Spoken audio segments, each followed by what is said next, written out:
ago as a diplomatic fellow, and now for reasons completely unclear to me, I am a distinguished fellow of the Wilson Center.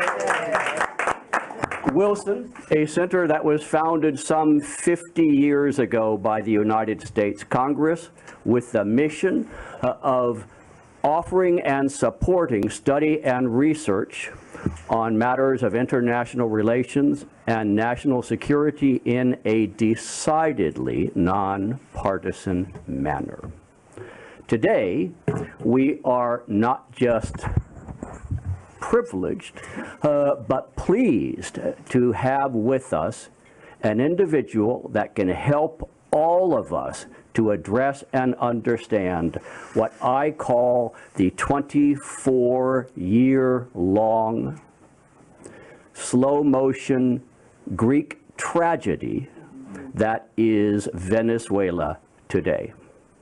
A nation that, in a sense, started the year 1999 with some sense of hope and promise for the future, and year by year found each of its key institutions, political, democratic, economic, social, inflation and finance, citizen security, public health, free press, millions of refugees, the legislature, the judiciary losing any and all independence, until we reached a point 20 years later, in the year 2019, when the National Assembly, at that time the only political institution in Venezuela that had the recognition of virtually all governments in the world for being an independent and democratically elected institution,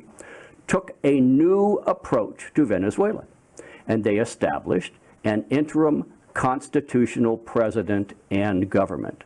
Not because he self-selected and announced himself, not even because the National Assembly voted him into this position, but rather by a constitutional process. The National Assembly first made a decision that the 2018 presidential elections were fraudulent and therefore null and void. Second, pursuant to the same constitution, determined that the office of the presidency was therefore vacant, since the allegedly elected individual had his election declared null and void. And third and finally, through the same constitutional process and article, by the Constitution, incidentally promulgated by and eventually pushed through to ratification by Mr. Hugo Chavez Frias in the year 2001. And by that Constitution, in the event that the office of president was vacant, the President of the National Assembly would assume that office until such time as a new election could be scheduled. And that individual is seated at this point approximately 8 feet from me to my left. From 2019 until 2023, the international community, the democratic opposition, and some 57 governments that recognized this interim government tried a new approach to address the issues of democracy and human rights in Venezuela. Some called it maximum pressure, others called it using sanctions, indictments, and international multinational organizations with resolutions and declarations to urge, encourage, or if necessary, and if this is your preferred verb, to compel the government of Nicolas Maduro to follow a democratic and constitutional order. Did it succeed? I will tell you that in January of this year, 2023, the parties, the majority of the parties that represent the Democratic sector in the National Assembly today decided to go a different route. And historians will argue undoubtedly for decades to come who was responsible, who was to blame, who was at fault. I would offer you one comment. Anyone who wishes to address this issue cannot with any seriousness suggest that the fault lies with the previous interim president of Venezuela for lack of courage, lack of conviction, lack of willingness to make tough decisions. They made their decision in January of this year to go a different route, but I dare anyone to be able to blame Mr. Guaidó for lack of intense effort to produce a democratic outcome. We are now in a new era, if you will, within the international community, and this represents the decision to move to a different sort of interim government in January, a new political reality throughout the Western Hemisphere with changes of government which has altered the landscape of what they are prepared to support and do, and, admittedly, a new approach here on the part of the United States government and the current administration. And we are seeing and have seen adjustments in terms of sanction policy or indictments, a new approach in terms of supporting more dialogue and more negotiations. And we will see eventually if that produces the outcome that those who support democracy so desperately want to have. But I will not be the final introducer here. That honor goes to the distinguished congressman, administrator, ambassador, and most important for me right now, executive director of the Wilson Center, to take over the microphone. Ladies and gentlemen, I give you Ambassador Mark Green. Thank you. Ambassador Brownfield, with that rather rhetorical flourish that he added, I think he is showing why he is a distinguished fellow here at the Wilson Center. Thanks, Bill. Thanks very much. Mr. President, welcome. Welcome to the Wilson Center. It is good to see you again. The last time we were together was 3 years ago in this very building. Different wing of the building, but we were together. As Ambassador Brownfield noted, you were President of Venezuela, recognized by 57 countries around the world, and I told you then how honored I was to welcome you to USAID. As you know, USAID's role in those days and continues was to manage and direct relief funds for the Venezuelan people. We did not provide direct assistance to you or to the interim government, but you did help us understand the landscape in Venezuela, and that helped us to make sure that Nicolas Maduro could not capture these dollars as much as he wanted to do, but instead they would go for the benefit of your people. 3 years later, some things have changed, and much has not. What hasn't changed is your personal courage and leadership. I told you when we were together in 2020 how much I admired your leadership and your personal courage as well as political courage. You had to deal with constant threats, harassment, and violence. What also has not changed is Maduro. His thuggery, his brutality, his mismanagement. When we were together in 2020, you had just finished meeting with Boris Johnson, President Macron, and Prime Minister Trudeau. You met with President Trump in the Oval Office, and you attended the State of the Union speech, and you were given multiple standing ovations, both sides of the aisle, from Congress.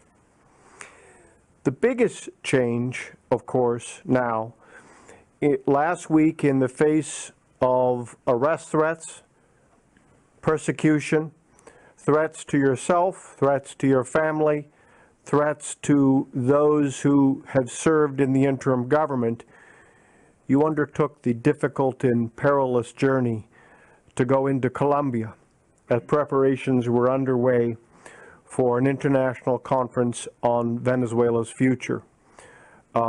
I hope to hear more about it, but you were asked to leave, and with the help of the administration, you were able to come here. So, Mr. President, my first question. Given the threats that you have faced for quite some time, what prompted you, what caused you to undertake this journey to Colombia now?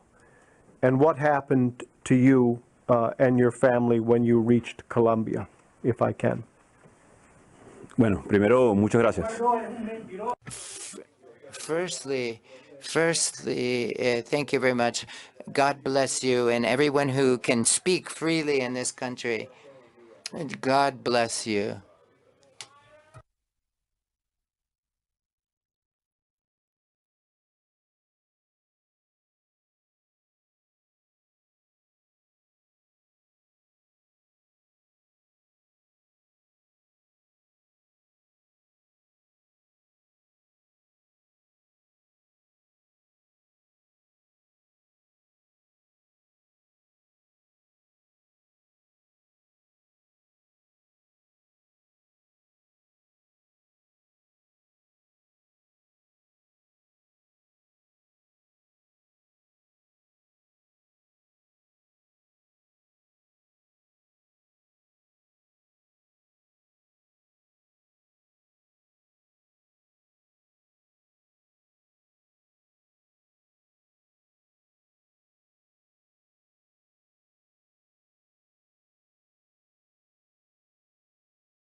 I'm sorry about I'm here.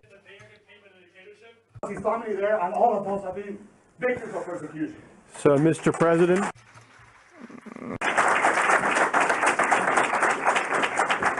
I will turn it back to you, but let me just reiterate, you were welcome here at the Wilson Center. Gracias, Guaidó.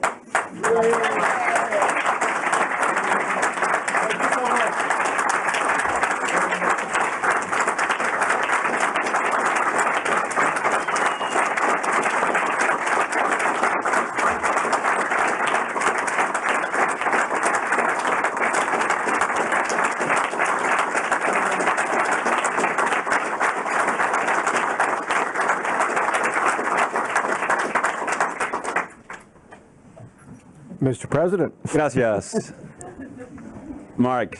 Gracias a todos. Gracias por la amable y cálida recepción. La buena noticia para él. The good news for them is that they are able to say these things in Washington. Sadly, for those who are fighting for our freedom in a dictatorship, is that we face the threat of torture, persecution, being vanished. And this is why we came to talk about this and why I went to Colombia. I went to Colombia precisely because in the case of Venezuela, it's not just yelling. And obviously, you know, these people that came here had an opinion. It might be different from mine, but it's respectable. We were able to have a debate. But in Venezuela, if you do that, you expose yourself to murder, to torture, to being silenced. And that's why I went to Colombia.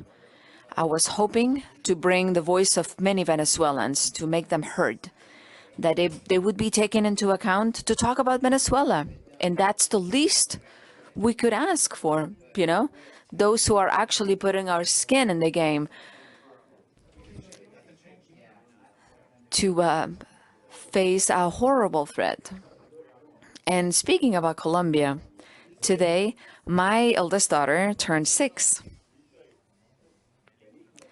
Her favorite movie is actually set in Colombia. I mean, I don't know if you know it. It's called Encanto.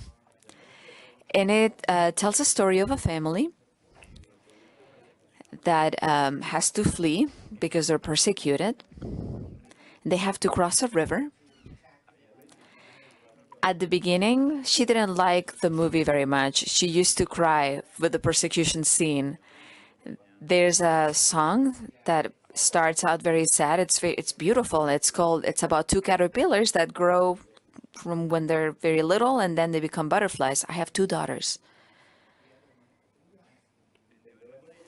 I tried to watch the movie with her to tell her about the stories of many Venezuelans that are forced to flee, that have to seek shelter somewhere else, that have to keep pushing forward.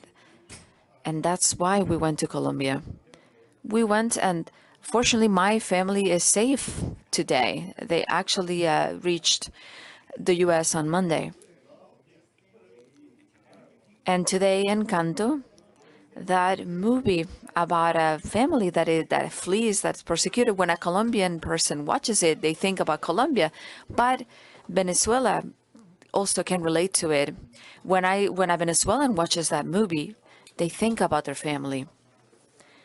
And we haven't published this image, but this image also belongs to my family, and all my respect to the person that helped us, because their life is on the line as well. This is Miranda 2 days ago, crossing the river. She was afraid. And she was afraid of that when she watched it in the movie. And this is a situation, Mark, of millions of families. And I went to Colombia, Mark, precisely to carry the voice of so many millions of Venezuelans that have suffered that because of the dictatorship, because of persecution. No one leaves their country just because. Nobody seeks asylum or shelter just because. Unfortunately, the treatment we expected was not met. Very often, the Colombian government offered kindness and support to Venezuelan refugees, and maybe we didn't expect that, but we certainly expected a dignified reception. We did not expect to be received with a direct threat of deportation. We did not expect to be threatened to be sent back to Venezuela. It seems that Maduro has greater influence in Colombia than even the U.S. in that sense, because that decision was made by Petro. He decided to see the case of a political refugee, persecuted person, and same with my family. They were retained for over an hour when they tried to cross over to Colombia, and they did that just because we were trying to face this dictatorship. So I left Venezuela after being persecuted, and I found myself in a very similar situation in Colombia. And I am glad that the U.S. was able to intercede for me, and where I was able to get a stamp on my passport, and I was able to make the most of the situation. Going to Colombia was a very complex process. I had to take a car to Bogota, and it was incredible, to go by land from where I was to Bogota with the same ideas that Simón Bolívar carried with him, the same ideas of fairness and democracy. And for me, I confess, it was a total surprise. The attitude of the Colombian government, the attitude of the Petro administration, which seemed to be closer to the government of Venezuela than other democracies in the region. Mr. President, to pick up the discussion, so we know that negotiations have been taking place in Mexico. We know that there has been an attempt by the Petro administration in Colombia to be involved in the process. And there's a lot of discussion in Washington, D.C. about the role of sanctions and whether or not sanctions can help to restore democracy to your country. Why do you believe that the negotiations, the discussions in Mexico have failed so far? And what advice, what ideas do you have about sanctions and how the U.S. should approach sanctions? Gracias, Mark. A ver, las sanciones y la Negotiations and the talks this is sort of at odds with each other. It's an error. It's a big mistake. I think there's a different approaches, and Venezuela's interests and those of us who are resisting and on the ground is to solve the crisis. When we speak of the anti-sanction or maximum pressure approach, this is at odds with something that has to do with the tools involved. For a agreement process is successful, there has to be sufficient pressure for a dictatorship to give in. And voluntarily, a dictatorship is not going to give in. I've heard hundreds of arguments against the sanctions, and so there needs to be pressure. There has to be an approach and if there's an approach that's friendly, for that to be enough to move them away from Russia or China, no, that's naive. That will not work. A soft approach. The economic approach is not enough. And so that's what's happened with Putin himself. When people say that the sanctions are not working, and then dictators like Ortega, it's as if they're not responsible for what they do. There has to be pressure on them because these are the few tools of sanctions that the free world has to call to account this type of regime. It would be an incentive for Maduro if I'm persecuted today. That's why I'm here as a survivor of a dictatorship, but also challenging it. If there's no immediate consequences, what's going to happen for those who are on the ground? What was the destiny in Belarus, in Nicaragua? The tool of sanctions is a tool, and it can be improved upon like any tool. It has to be followed up on. For it to be effective, there's got to be follow-up to it. I know it takes resources and time of the administration of this administration, the European countries, but resources and time. And if we don't do that, there'll be a proliferation of dictatorships, and so that's what we have to do. What they're doing is persecute me.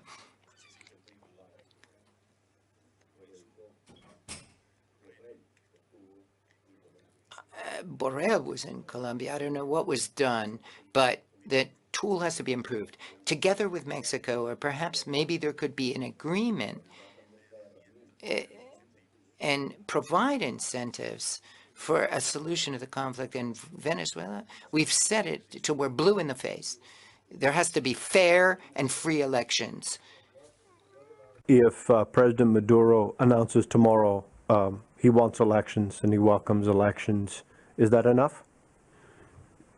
The problem with a dictatorship is that you can't believe a dictatorship. But until the 300 political prisoners are released, they're behind bars. And to set a timeline, to set deadlines, and an electoral observation mission has to be discussed and has to be implemented, because the dictatorship. So what the dictatorship is, Maduro's regime is trying to do with this negotiation is to sort of normalize dictatorship. And with the outreach of Petro to Maduro is sort of normalizing, make the dictatorship. Maduro, he wants to normalize this dictatorship and getting around all the issues that are there in Venezuela that are going on. So so to remove sanctions has a direct effect on seeking a solution. That really your great fear, that what is happening in Mexico, what is being talked about in Colombia, that it would have the impact of normalizing the dictatorship? Is that the fear? Ese es el principal, Yes, that's the main consequence effect if there is no timeline laid out. A year ago, there was an official visit for the United States to Venezuela in March of last year, where there was direct engagement with the dictatorship. That undermined the engagement, the interim government's process, and even for any possibility of a negotiation. There's two paths: either direct negotiation of the United States with the costs entailed to negotiate with a dictatorship, or empower the those who are on the ground and to work out a solution. We have to be consulted. We weren't consulted about that visit. And so that's my concern. Any approach to a dictatorship without having the tools to hold them accountable entails, obviously, normalizing, and we, the Venezuelans, it leads to us to forget things, the atrocities committed in the Venezuelan jails, and there continues to be destruction of the Amazon basin, and we cannot ignore it and just sweep it under the carpet. There has to be pragmatism, but we're an oil-producing country. We were an oil-producing country. We're no longer, but as long as there's not legal certainty or trust, we're not going to be an oil producer, and we're not going to do it by lifting the sanctions. We, Venezuelans, believe in private enterprise, in oil production. And that's why I said the anti-sanction lobby should stop. We have nothing against trying to achieving lifting the oil industry back up. But what we want is for it to be sustainable and respectful to Venezuelans and the millions. And then with regard to migration, you can't use a kind of soft approach with this dictatorship. Only if there were democracy there isn't. So we can't take him at his word. He's a dictator. And with all this transnational crime, we can resist on the ground. We showed that we're able to organize and do it. But how do we contain Russia? How do we contain China from coming into there if the exact tools to be able to do so and to fight on the ground? And then we also have to understand well the energy issue, not only with regard to the United States, but the whole world, the energy picture. We're a country that's well aware that we can be a trustworthy provider of energy, but not removing sanctions or granting licenses. But we have to once again become democratic for that to happen. For a question or two, but if you can, as we discussed before we came out, my fear is that with so many things going on in the world today, that Americans may not have awareness of just how terrible the situation is in Venezuela and how much your people are suffering. Can you, since you obviously have just been here a few days, can you talk a little bit about what daily life is like for families in Venezuela right now? Venezuela today, in the heart of Venezuela, the people where I grew up, where I was educated, $6 a month is what a teacher earned. $6 a month, not a day or not a week, per month. I'm saying $6. So I ask any of you to live on $6 a month. And as an empathy exercise, but Venezuelan, with $5, can you imagine? Multiply that by 29 days without public transportation, always power outages, a regime that wastes and shows Venezuela that they buy luxury items, and there's unsustainable advertising, and even there are things that not even they can purchase, and that a journalist is afraid to even tweet, has to erase it because out of fear of the consequences. And when he or she takes to the store, goes outside, he looks both ways and looks behind him or her to see if he's being followed. And then if it's an opposition member, you don't know when it's an opposition. It's democratic and prosperous. The most prosperous in the world. Exactly. And if it's an opposition member, additionally, add to all that it'll be tough for anyone to even come up to you. Nobody wants to engage with you because they don't want to be linked with you. And so there's isolation. You're alienated. So there's family members who visit political prisoners who try to bring them food. The free press today, by the way, it doesn't exist in Venezuela. They can't mention the names. They don't even mention the names. That there's no newspaper print available. When you go to Venezuela and you look for a newspaper and a magazine, there aren't any. And if there's a medical emergency, there's no way to get any care at the hospital. I'll wrap up with this, but I mentioned this yesterday. There were shots fired at my house in Caracas while we were trying to get from one part of the city to another, for example, with all these roadblocks, and to find gasoline to be able to tour the country. The dictatorship, while this was going on, was investing thousands, millions of dollars to co-opt the opposition leaders. That's their game.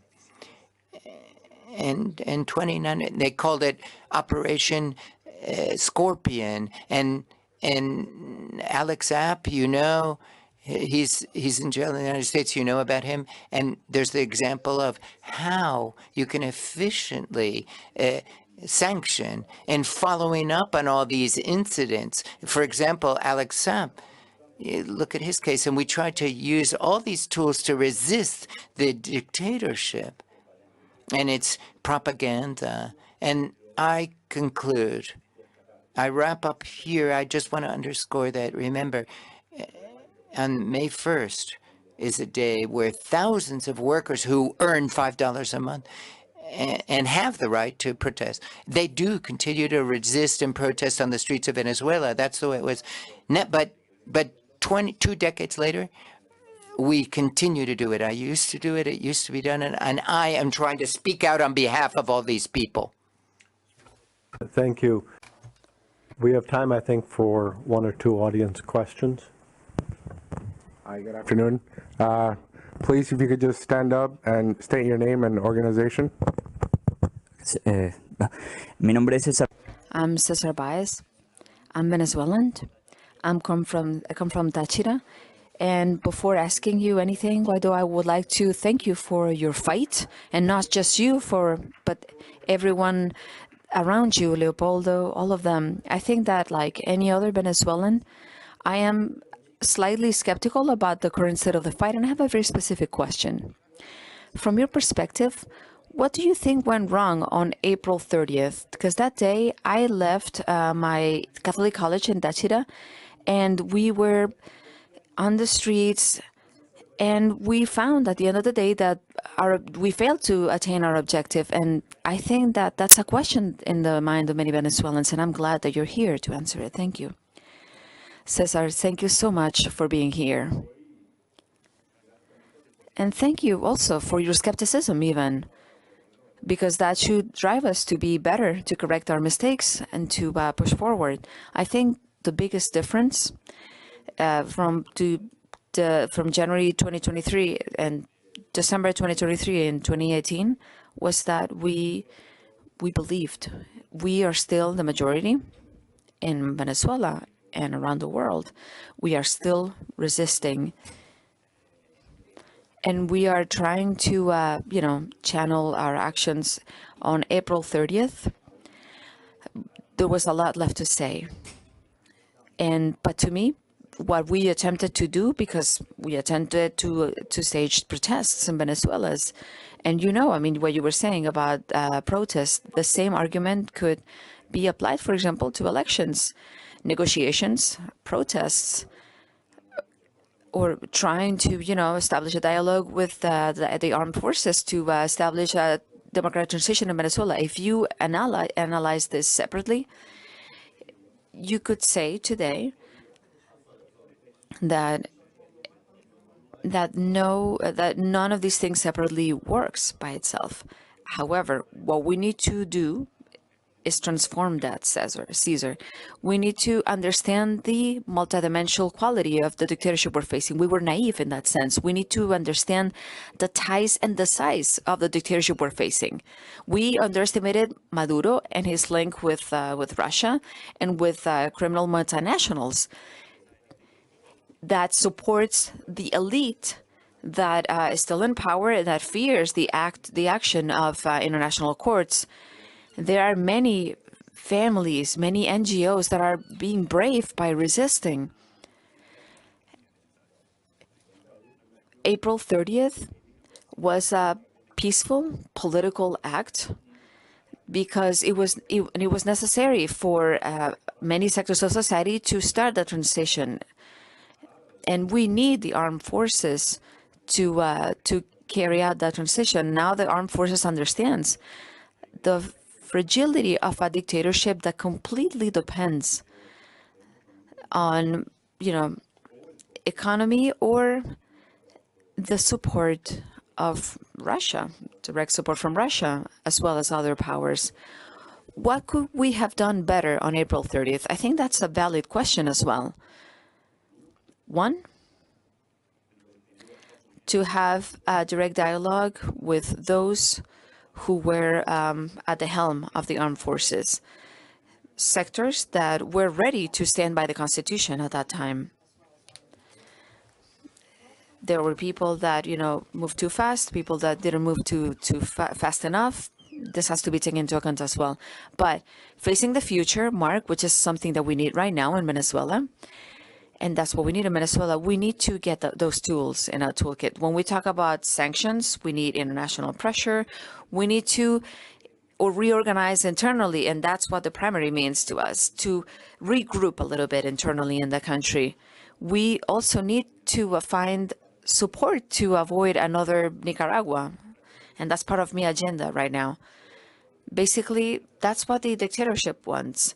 We want a just transition, but we need the support of the armed forces, and we need to avoid these false dichotomies that it's or maximum pressure or negotiation. This is a false dichotomy, and those pushing for it are just the interests on both sides. Those who are advocating for a solution, those who feel for Venezuela, those who hurt for Venezuela, can only do what we can to maximize the usage of our tools. And we need constructive criticism on our part as well. We don't have enough tools right now. We just don't have them. And not just in Venezuela. I'm talking about Nicaragua, I'm talking about Belarus, Cuba, Sudan, Hong Kong. We need to improve our toolkit if we want to curtail the migratory flux. If we want to avoid the further destabilization that Russia is driving in countries like Venezuela and in other obvious cases such as Ukraine, and of course migration flows that have to do with Russia and many other countries and the problems derived from it, drug trafficking, illegal gun trafficking, the destruction, and I insist, of the Amazonian jungle, which has been directly financed by guerrillas. And this has to be taken into account, for example, on April 30th, given the role that the armed forces had. Thank you, Cesar, for your question. President, my name is Karim Tambi. I'm a friend from Uganda. Friend of Bobby. Yes. Are you friend of Bobby? Yes, I'm with Bobby Wine. Thank you. Say hello so we share a commitment for liberating our people from repressive regimes. And I wonder what's the message from you for the people of Uganda who have been trying to get liberated from the dictatorship of President Yoweri Museveni for 37 years. Thank you so much. Gracias y salúdame a Bobby. Hemos estado en contacto. Thank you, and please say hi to Bobby. We've actually been in touch over issues that concern us, Uganda, Myanmar, Nicaragua, and Cuba, people that are fighting ceaselessly for democracy. Somehow, we, even though we're not alone, we are alone sometimes. In 2019 and 2020, if you had asked me, I would have said, I'll return tomorrow. And I'll remember Navalny's return to Moscow. When Navalny returned to Moscow, and I'm sure many of you remember, that day was a day of anxiety for me. I was telling Fabiana, they're going to put him in prison. They're not going to forgive him. Fabiana told me, what's going on? What's with you? And I told her, he's facing a dictator. They're going to put him in prison. And she said, calm down. You've already done that twice. Do you understand me now? She said. Do you understand what we've gone through in this process? If you asked me if I can return Venezuela the way that in 2019 or 2020,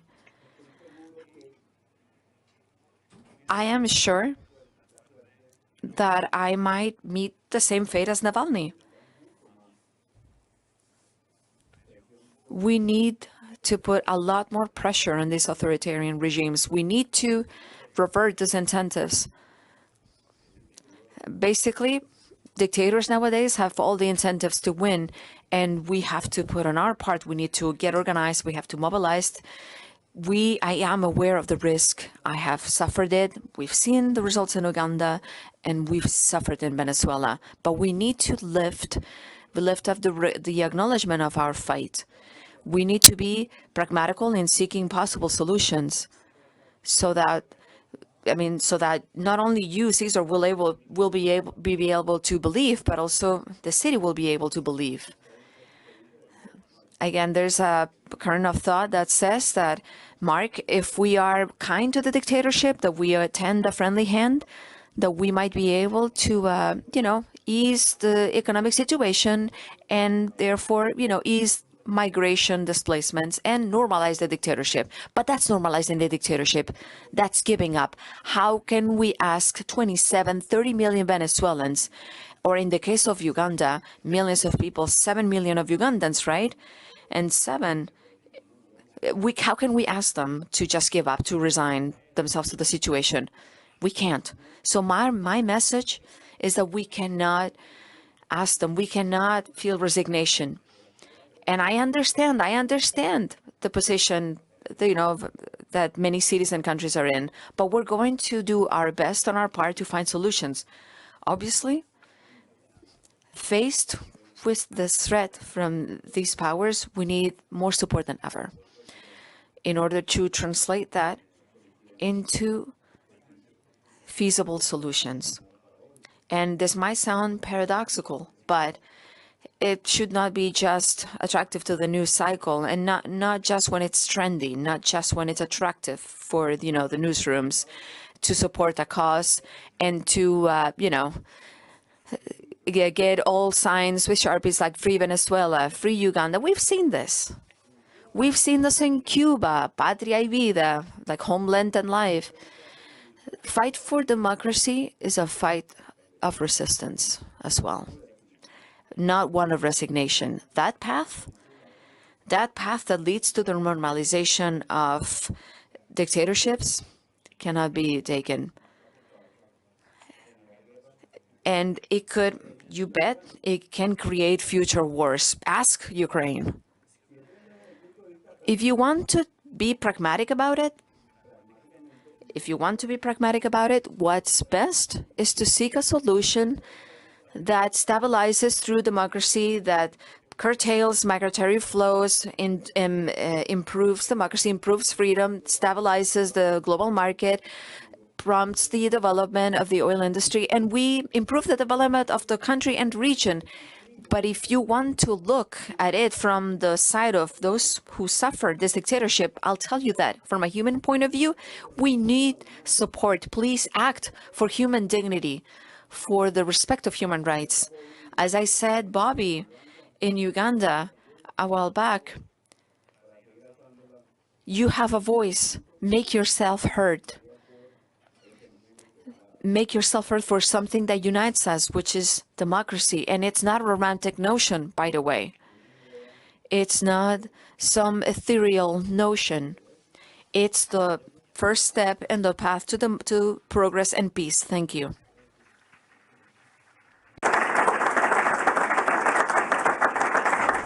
I want to get in line and meet the famous Bobby from Uganda. I feel like that's maybe the next event we do here at the Wilson Center with Bobby. Before giving it back to Ambassador Green to close out our session, just one thing I want to comment on. Around town there's a lot of talk about Venezuela, and we must make it clear that, as the lady said, people are starving in Venezuela. It's absolutely correct, but that is because of Nicolas Maduro. It's not because of sanctions. And that even years before one sanction was put in Venezuela, the people were already starving. There was already malnourishment. The kids didn't have enough to eat, and people were already migrating before one sanction ever stepped foot in that country. So the fault is not the sanctions. The fault is the Maduro regime, and that's what we got to keep a focus on.